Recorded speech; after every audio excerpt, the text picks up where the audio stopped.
So for the next 2 hours I was with him, I see, as he was telling me how he played with Elvis Presley, and how he mentioned all these big shots, big names in the musical industry. And each one he tell me, he will play the music, he will sing the song that he played with these people. So I put it up there to, make us to understand that we should be aware of our environment at all times, because we learn on a daily basis. There is no structural space where you learn. Even a stranger, give a stranger a chance. There is something you will learn from that stranger. Education. Derek Buck is former Harvard law professor and also the president of Harvard, former Harvard president. He said that if education is expensive, if you think education is expensive, try ignorance.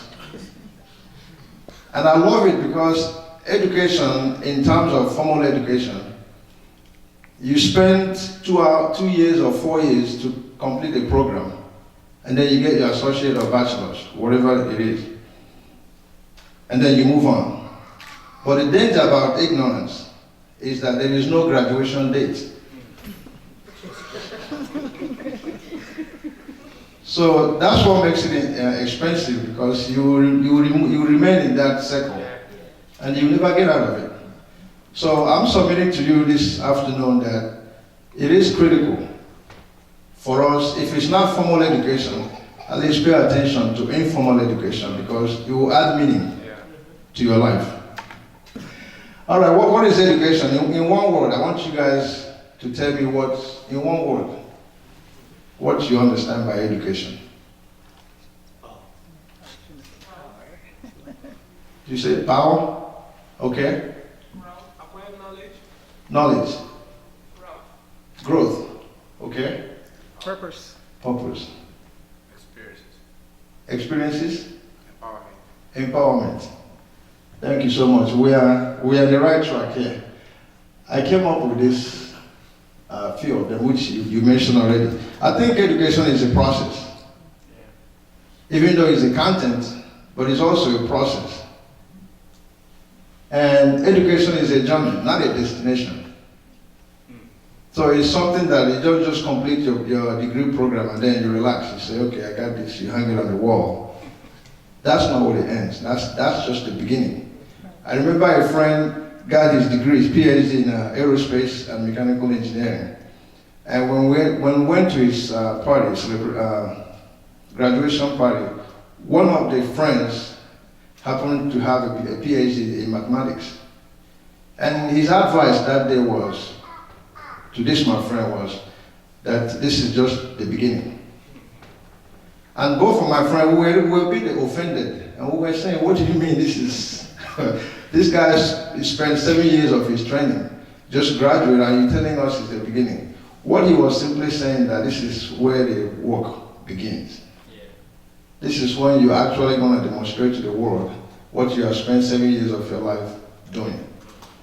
So education actually is a journey. It's also an experience. When you watch somebody else make mistakes, you have just educated yourself from that experience. Or when you see somebody excel, you will learn from it. That's an experience. And it's also an exercise and practice. Just like we exercise our muscles, there's a need for us to learn on a daily basis. Just like you exercise your body, you exercise your brain. Because the moment you don't exercise your brain, study shows that according to National Science Foundation, about 12,000 to 60,000 thoughts is what we process. An average brain processes that much every day. And 80% of those thoughts are negative. And then 95% of them are repetitive thoughts. So imagine if you are not learning, you become dogmatic, you become traditional, you become stationary in what you're thinking. So there's a tendency that if you don't learn, you are basically depreciating, if I may use that word. Also, it's an experiment. And the big of them all is enlightenment. Education is enlightenment. Now, I'm not talking about just in a formal I'm using that language intertwinedly. It's formal and informal education.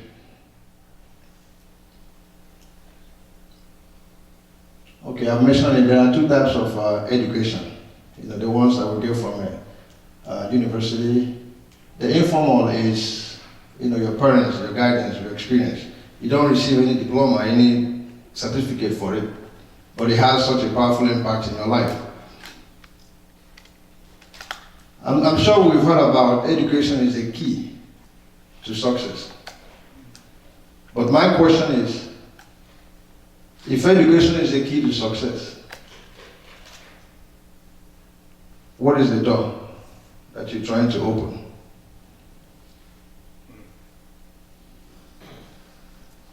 Education is the key to success. Yes, we've heard that several times. But as I was preparing this, I asked myself, what is the door? Can somebody give it a shot? Yourself. Okay, you cheated, huh? I asked this question in one of the settings, and people were telling me opportunity, career, they were going on and on and on. But actually, the answer is you. You need that key to unlock your mind. It's when you unlock your mind, then you'll be able to impact others. So if education is the key to success, you are the door. And until you learn how to unlock your own door, again, you'll be stagnant.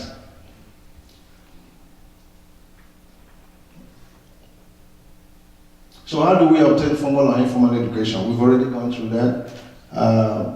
Progressive members of society. There's a lesson I learned from my dad when I was 13, 15 years old. He told me something that I wish to document in one of my writings. He told me that between the age of 18 and 40, that's where either you make discoveries or you go down the hill. And he said, if you think about it, people that are in jail, who are in jail for one reason or the other, they usually fall in that bracket. People that discover things like Elijah McCoy and Louis Latimer and Dr. Patricia Bath and Dr. Charles Drew. These are people that have invented so much in life. Louis Latimer was the one that invented, Thomas Edison invented light, no doubt. But Louis Latimer is an African American who invented how the light will last longer. Because when Thomas Edison invented it usually lasts for 2 days. But Louis Latimer was the one that extended it, the filament, to last longer. And Dr. Charles Drew, an African American, he's the one that came up with the idea how to preserve blood so that we can have blood transfusion. And the whole idea came when there was a war, I think it was Second World War. He talked about how to preserve war so that US soldiers won't die. Dr. Charles Drew invented that. And when we talk about the engineer, Elijah McCoy, he's the one that created the lubricant. Lubrication for, for train. He lubricates when train is moving, instead of stopping and lubricate Yes, the bearing. He was the one that invented what automatically will release lubricant so that the train will keep going. So I can go on and on and on. People who have come up with ideas. So my dad was telling me that I should be careful between that, to be conscious of it, between the age of 18 to 40. That 22 years window is where people commit the most. Either you get your breakthrough or you destroy yourself. And it's an informal education, but this thing has followed me throughout my life. Even when I came to this country first, what he told me at the beginning, or a book I saw him read, The Power of Positive Thinking. When I came here, that was what I went to the store looking for. And I still have that book up to today. Okay, the importance of joining Progressive Association. I highly encourage this, because what I have noticed that most of us don't like to belong to any association. We belong to association, but are they really progressive? And what I mean by progressive is, for example, the Society for Industrial and Organizational Psychology. American Medical Association, Engineering Association.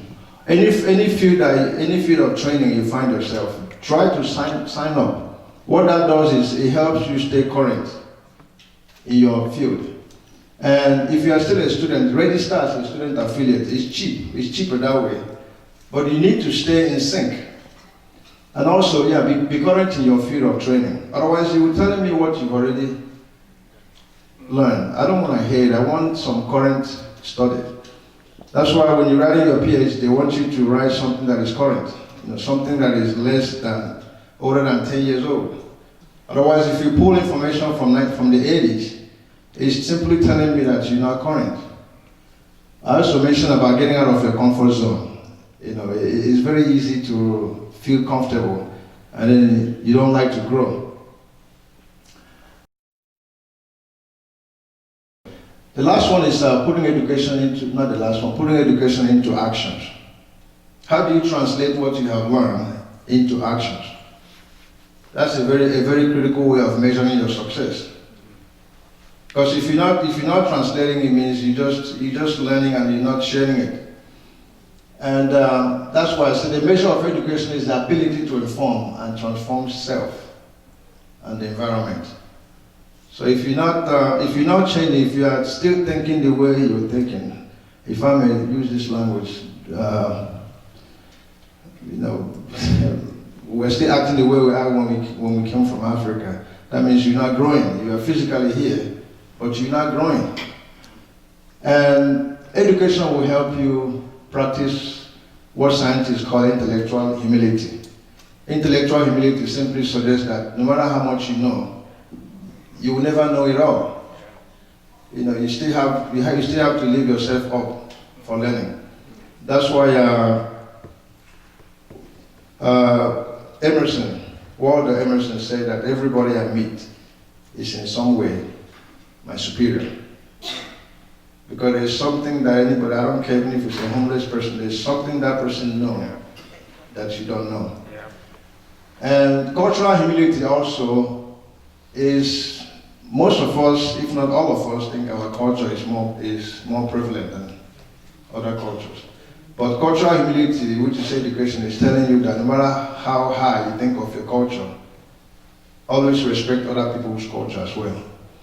And education translates into a better living. If you pay attention, I didn't mention anything about money. I don't know why we keep, correlating education to money. Yes, but the most important challenge is to change yourself first. Because if you can change yourself, it's easier to change your environment. Because the battle you're fighting inside is bigger than the one outside. And the highest thing to do, the biggest, victory is to conquer your own self. These are recent studies that shows that the more degree you acquire, I guess depending on the field, the more money you make. Again, I put that clause there, depending on the field. In psychology, if you have a first degree in psychology, good luck to you. So for you to be relevant in your field or make the money, you have to go for a graduate degree. A graduate degree.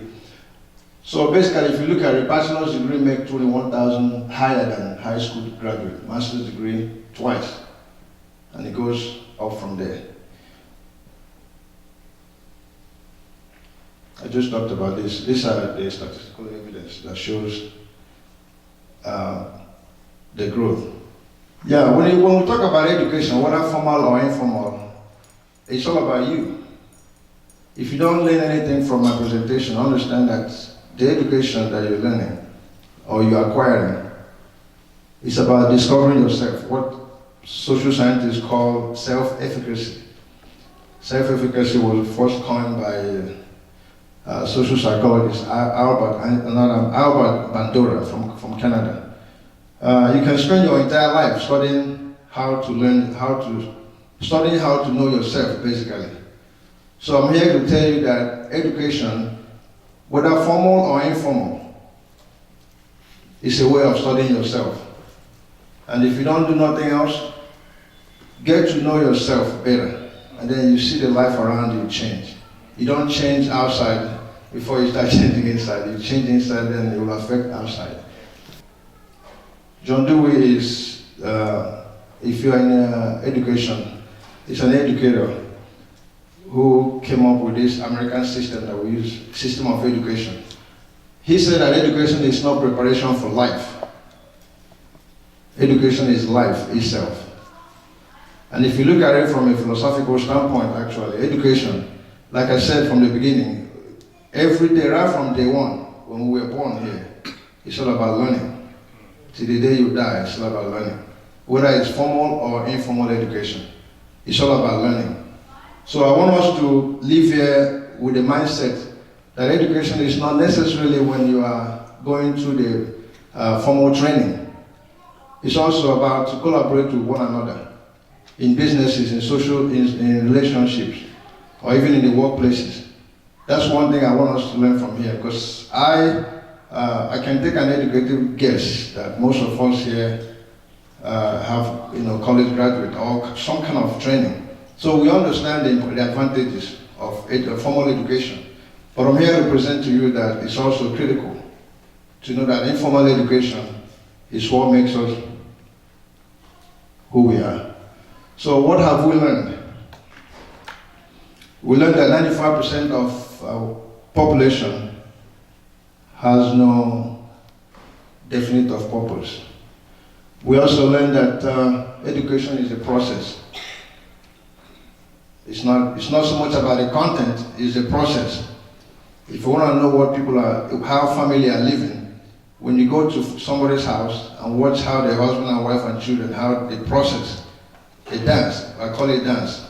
When they're eating in the dining table, if you want to know what goes on in that family, just watch how they eat, who talks the most. So the process is where the result is, not the content that they are sitting in the table, but it's the process. And then we talked about formal education and informal. And of course, education is all about you, understanding yourself. That's what I want us to know. And in closing, I didn't include it here, but I want you to know that 1 Corinthians chapter 15, verse 10, says that I am what I am by the grace of God. So as much as we are learning, let us understand that in all our learnings, in all our knowings, there is a supernatural being that directs what we do. Thank you so much. The next panel we want to present, Omowumi and Amade met in graduate school in 2011 at Purdue University. She was studying for a master's in microbiology and he was studying for his master's in civil engineering. Well, after graduation, they both relocated to Arizona last year. Mr. and Mrs. Asagede celebrated a traditional wedding in Nigeria last week. Let's give it up for them last week. And I'm looking forward to their church wedding in May. And so that's just a little I know about them, but they are awesome. And so you're welcome to start doing your own. So thank you all for having us. We really appreciate the opportunity to tell you about our 1 week of being married and advise you about how to be married. No, we're not doing that. Mrs. Paula will do that. So we're here to talk about the things that happen before you get to that marriage point. Our topic is, we call it waiting, dating, and courting. So Marie will talk about waiting, I'll talk about dating, and we'll sum up together about what courting really means. Thank you. Okay, thank you again for having us. And this was pretty interesting. Just like you said, we're newlyweds, but we met in 2011 at Purdue, just like Fred said. But I'm going to talk about waiting in that period right before you start dating.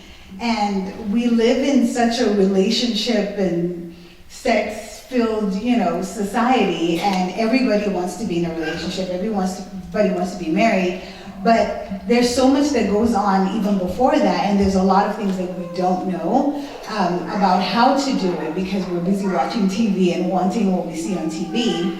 But I had a book that I completely forgot to bring, and it was titled Choosing God's Best. But the book basically talked mostly about waiting and courting and dating and the differences between these things and what to do while you're waiting on God's best. So since I'm focusing on waiting, I just have a couple of points, and we have this, and it's something that we can print and pass out later. Unfortunately, we don't have it on the screen.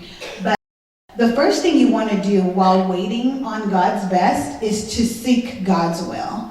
It is very important, definitely, that you know what God's will is for your life. I know singlehood is probably like, to a single person, is like a death sentence. Nobody wants to be single. Nobody wants to be single forever. Nobody, everybody wants to be married. And there are a couple of scriptures that we have here with each point. But seeking God's will is important to even know what His will for your life is. And our scripture reference for that was Proverbs 3:5-6. And it's important that we trust in the Lord with all our heart, and we don't lean onto our own understanding, and that in all our ways we should acknowledge Him and He will direct our path. One of the other things that is very important while waiting is developing your worth and identity in Christ. I know for me, before I met Ahmad, I struggled a lot with insecurities and a lot of fears and just feeling like I was not good enough. And some of these things you carry from childhood. These are baggages that you may not even have realized where they started. Some, your family dynamics, your relationships with your siblings or not, but developing your self-worth and knowing who you are, and especially for women, it is very important that we know our self-worth so we know how to